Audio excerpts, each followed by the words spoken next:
اور تقریباً 6 گھنٹے کے بعد پتہ لگا کہ یہ فیصل ٹاؤن تھانے میں اور ان کے اوپر ایف آئی آر دی گئی کہ یہ مہنگائی کے خلاف انہوں نے احتجاج کیا۔ اب سوالیہ نشان یہ ہے کہ مریم صاحبہ کہتی ہیں کہ عورتیں میری ریڈ لائن ہے۔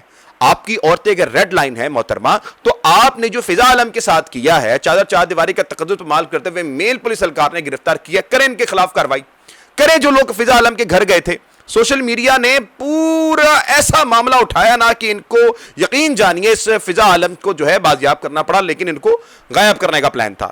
پھر اس کے بعد جو ہے ان کو عدالت سے آج ابھی اطلاعات ہیں کہ عدالت میں جو پاکستان تحریک انصاف کے جو وکلا تھے یوسف وائیں صاحب، انہوں نے جو ہے بہترین کارروائی کرتے ہوئے ان کو رہا کروا لیا اور ضمانت پہ یہ اب رہا۔ اب سوالیہ نشان یہ ہے کہ جو محترمہ یہ بات کرتی ہیں کہ عورتیں میری ریڈ لائن ہے، ان کے ہی حکومت میں ان کی مخالفین کی جو جماعت ہے اس کے گھر میں پنجاب پولیس چھاپا مارتی ہے، چادر چار دیواری کا تقدس پامال کرتی ہے اور ایک باپردہ خاتون کو گرفتار کر کے لے جاتی۔ 6 گھنٹے اس کا پتہ نہیں رہتا وہ کہاں ہے، کس حال میں۔ 6 گھنٹے بعد جب پتہ لگتا ہے تو ایک جھوٹی ایف آئی آر میں اس کو ڈال دیا جاتا ہے۔ مطلب کہ آپ مہنگائی کے خلاف بھی بول نہیں سکتے، آپ مہنگائی کے خلاف اپنا پرامن احتجاج بھی نہیں کر سکتے۔ اب مجھے بتائیں جو 9 مئی کا ڈرامہ آپ رچتے ہیں کہ 9 مئی پہ یہ ہو گیا، ملک دشمنی ہو گئی، یہاں تو مہنگائی کے خلاف عوام نکلی تھی، عوام نکل کے اپنا پرامن احتجاج کر رہی تھی، مطلب ایک ریلی ہوئی ہے، اس کا کیا امپیکٹ ہوا؟ عوام کو بیدار کرنے کی کوشش تھی کہ یار آپ نکلیں، اپنے حق کے لیے ہم نے نکلنا ہے، اور یہ تو ہمارے آئین پاکستان ہمیں اجازت دیتا ہے۔ لیکن جناب اعلیٰ یہ مریم نواز کو راز نہیں ہے، اور مریم نواز شریف نے کیا کیا کہ جناب فضا عالم کو جو ہے نا گرفتار کروایا، اور گرفتار کرنے کے بعد ان پہ جھوٹا مقدمہ ابھی تک قائم ہے، ابھی وہ ضمانت پہ رہا ہو چکی ہیں۔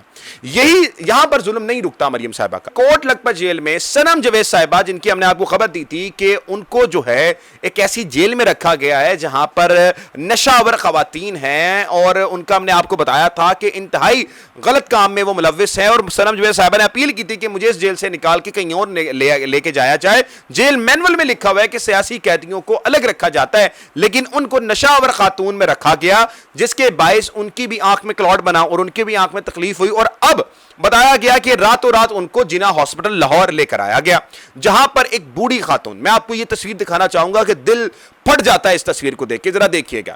یہ صنم جاوید صاحبہ کی اور فلک جاوید صاحبہ کی والدہ محترمہ ہے۔ اس خاتون نے جتنی تکلیف برداشت کی ہے نا اس پوری رجیم میں، آپ سوچ بھی نہیں سکتے۔ دونوں بیٹیاں اس وقت جیل میں، اور یہ اس نظام کے خلاف لڑ رہی ہیں، اور یہ جو ماں ہے یہ کبھی فلک کی پیشی میں جاتی ہیں، کبھی صنم کی پیشی میں جاتی ہیں۔ ہم دیکھتے تھے فلک کی پیشی میں کبھی بیچاری آ رہی ہیں بریڈ ڈبل روٹیاں لے کر، کبھی آ رہی ہیں صنم جاوید صاحبہ کے پاس، تو بڑا ہی مشکل ہوتا ہے، ماں باپ کے لیے بڑا مشکل ہوتا ہے، اور ماں باپ جو ہیں ان کو جب پتہ لگتا ہے، اس ماں کو جب پتہ لگتا ہے کہ صنم جاوید صاحبہ کو لے کے گیا ہیں جناح ہاسپٹل، تو یہ بیچاری ماں جو ہوتی ہے وہ صنم سے ملنے کے لیے جناح ہاسپٹل جاتی ہیں، التجا کرتی ہیں کہ مجھے ملنے دیا جائے، اور رولز میں بھی یہی ہوتا ہے کہ فیملی کو ملاقات کی اجازت ہوتی ہے، لیکن محترم ناظرین کرام ان کو ملنے نہیں دیا جاتا۔ اندازہ کریں آپ یہ کس طرح کی حالت ہے اس وقت کہ جو صنم جاوید صاحبہ کی والدہ تھی ان کو نہیں ملنے دیا جاتا۔ صنم صاحبہ کے جو شوہر تھے عتیق صاحب، جناح ہاسپٹل وہ جاتے ہیں، وہ جا کے التجا کرتے ہیں کہ مجھے ملنے دو، میری یہ بیگم ہے، تو وہ کہتے ہیں کہ جی آپ کو بھی ملنے کی اجازت نہیں ہے۔ دور سے دونوں ماں کو اور ان کے میاں کو دکھایا جاتا ہے کہ صنم جاوید صاحبہ یہ رہیں، لیکن نہ رپورٹ دی جاتی ہے، نہ بتایا جاتا ہے ان کو کیا مسئلہ ہے، آیا صرف یہ بتا دیا جاتا ہے کہ ان کے معدے میں سوزش کا مسئلہ ہے۔ اب مجھے یہ بتائیں کہ یہ جو مریم صاحبہ اب یہاں پر بات کرتی، میں دوبارہ ریپیٹ کروں گا کہ عورتیں میری ریڈ لائن ہے، یہ آپ کی عورتیں ریڈ لائن ہے، یہ آپ کا سلوک ہے اپنے سیاسی مخالفین سے، یہ آپ کا سلوک ہے خواتین کے ساتھ، یہ آپ کا سلوک ہے اپنے سیاسی مخالفین کے ساتھ۔ یہ اندازہ کریں آپ ان کا، ان کے بکس کا اور ان کی ذہنیت کا لیول آپ چیک کریں کہ خاتون جس کو مسئلہ ہے، جو بیمار ہے، اس کو اپنی فیملی سے ملنے کی اجازت نہیں ہے۔ ہاسپٹل جو انتظامیہ ہے وہ جیل انتظامیہ کو بولتا ہے کہ جی 2 دن مزید ان کو رکھنا ہے، ان کو نہیں لے کے جا سکتے آپ، لیکن جیل انتظامیہ جو ہوتی ہے وہ بازید ہوتی ہے کہ جی نہیں، ان کو جو ہے نا ہم لوگ جیل لے کے جائیں گے۔ اور اس وقت تک اطلاعات میرے پاس نہیں آئی، لیکن ہمیں پتہ لگ رہا ہے کہ جیل انتظامیہ جو ہے وہ شاید ان کو لے جائے گی یا لے جا چکی ہے۔ تو یہ اس وقت حالات ہیں مریم صاحبہ کی ذہنیت کے، مریم صاحبہ کی اخلاقیات کے، کہ وہ اس وقت اپنے سیاسی مخالفین کے ساتھ یہ کارنامے انجام دے رہی ہے۔ یقین جانیے پاکستان تحریک انصاف کو جو دشمن ملے، یقین جانیے ان کے اندر ضرف بالکل بھی نہیں ہے۔ اللہ دشمن دے نہ کسی کو تو ضرف والا دے، بہادر دے، ہمت والا دے۔ بزدل دشمن دے دیے عمران خان کو ایسے دشمن دے دیے ہیں جو ڈرتے ہیں، ڈرپوک ہیں، جن کے اندر ضرف نہیں ہے، بے ضمیر دشمن دے دیے، لیکن اس سب کا مقابلہ اس وقت کر رہے ہیں. فضا عالم اس وقت جن کو گرفتار کیا گیا تھا باہر نکلی اور باہر نکل کے جو پہلا نعرہ انہوں نے لگایا وہ تھا پاکستان زندہ باد کا. اب محترم ناظرین کرام اپنی مین خبر کی طرف بڑھیں تو شہزاد اکبر صاحب کو مراد صاحب نے انٹرویو دیا اور اس انٹرویو میں بہت سی تفصیلات سامنے آئی ہیں. اب اس کی کیا تفصیلات ہیں یہ مکمل ویڈیو تو بہت لمبی ہے لیکن اس کو اہم جو پہلو ہیں میں آپ کے سامنے رکھ دیتا ہوں اور اس پہلو کو میں سمجھتا ہوں یہ سب سے اہم ترین پہلو ہے. مراد صاحب کہتے ہیں کہ تحریک تحفظ آئین کی مرکزی قیادت پاکستان تحریک انصاف کی تمام تنظیمیں اور خان صاحب کی بہنیں یکجاں بیٹھیں اور جامعہ حکمت عملی کے ساتھ مرتب ایک تحریک کا اعلان کریں. اس میں وہ فرماتے ہیں حکمت عملی ایسی ہو جو پورے پاکستان کو بند کرنے اور لانگ مارچ کی سمت متعین کرنے کا سبب بنے. سہیل افریدی صاحب کو جو صرف قلم چھوڑ احتجاج کر رہے ہیں اس سے کوئی خاطر خواہ زمر برآمد نہیں ہو رہا. عمران خان کی رہائی کی بات جب بھی اٹھتی ہے تو ایک دوسرے پر ذمہ داری ڈال دی جاتی ہے اور اگر کوئی کارکن میدان میں نکلے جیسے کہ ابھی ریسنٹلی آپ نے دیکھا کہ جو احمد خان علیہ صاحب تھے وہ نکلنا چاہ رہے تھے ٹانگ سے لیکن ان کو روک دیا گیا تو یہاں پر مراد صاحب میرے خیال سے اس کی بات کر رہے ہیں. اچھا اس میں بتاتے ہیں کہ اگر کوئی کارکن نکلنا چاہے میدان میں نکلنے کی جسارت کرے اس پر تنقید کر کے اسے روک دیا جاتا ہے. پھر وہ فرماتے ہیں کہ سندھ کے اندر لوگ نہروں کے مسئلے پر سراپا احتجاج بن سکتے ہیں تو اپنے قائد کے لیے کیوں نہیں نکل سکتے. عامر مغل اسلام آباد کے اندر لوگوں کو جوش و جذبے سے آمادہ کریں.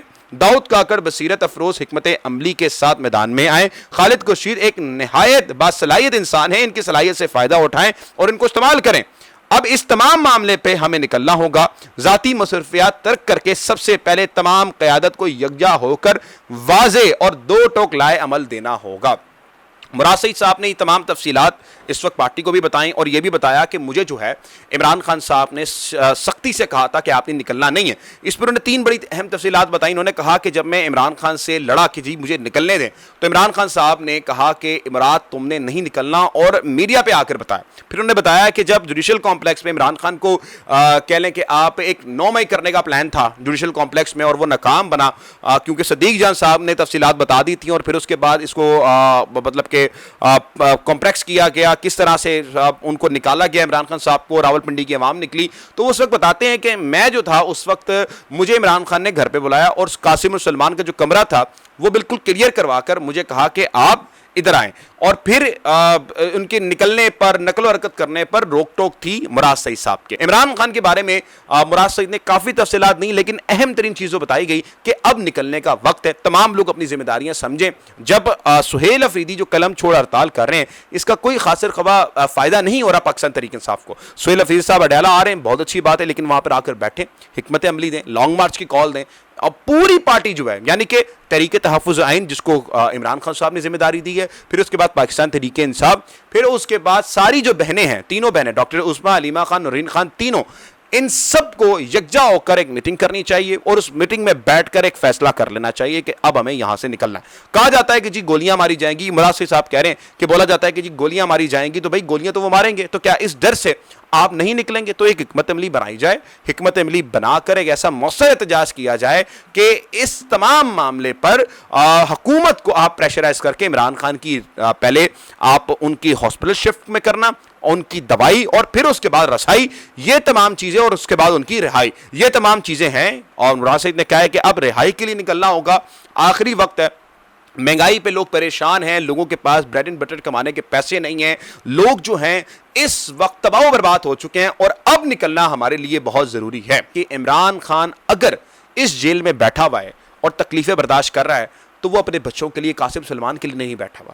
وہ اقتدار کے لیے نہیں بیٹھا ہے. عمران خان کو آفر تھی کہ پیپلز پارٹی کے ساتھ حکومت بناؤ اور کر لو حکومت بن جاؤ وزیر اعظم. عمران خان نے کہا نہیں میں اس قوم کے لیے بیٹھا ہوں. مجھے اگر کوئی چیز چاہیے تو اس قوم کی آزادی چاہیے مکمل آزادی. اور میں اور آپ بخوبی جانتے ہیں کہ وہ آزادی کس سے ہے. وہ آزادی ہے بھوک سے. وہ آزادی ہے بجلی کے بلوں سے. وہ آزادی ہے پیٹرولیم لیوی سے. وہ آزادی ہے ماؤں بہنوں کے دوپٹے کھینچنے سے. وہ آزادی ہے چادر چار دیواری کا تقدس پامال کرنے سے. وہ آزادی ہے جو قائد اعظم محمد علی جناح نے ہمیں دلائی تھی. وہ آزادی جو ہمیں اس ملک میں رہنے کے آئین میں ملتی ہے. وہ آزادی جو ہمیں آزادی اظہار رائے دیتی ہے. تو اس آزادی کے لیے عمران خان اس وقت جیل میں بند ہے. تو ایک نہیں دو نہیں بلکہ پوری قوم کی ذمہ داری ہے. چاہے یہ کارکن ہے چاہے یہ قوم ہے چاہے یہ M N As M P As ہیں سب کی ذمہ داری ہے کہ وہ اس شخص کے لیے وہاں پر اڈیالہ میں موجود ہو. مجھے اجازت دیجیے گا. ملتے ہیں اگلی ویڈیو میں. پاکستان زندہ باد.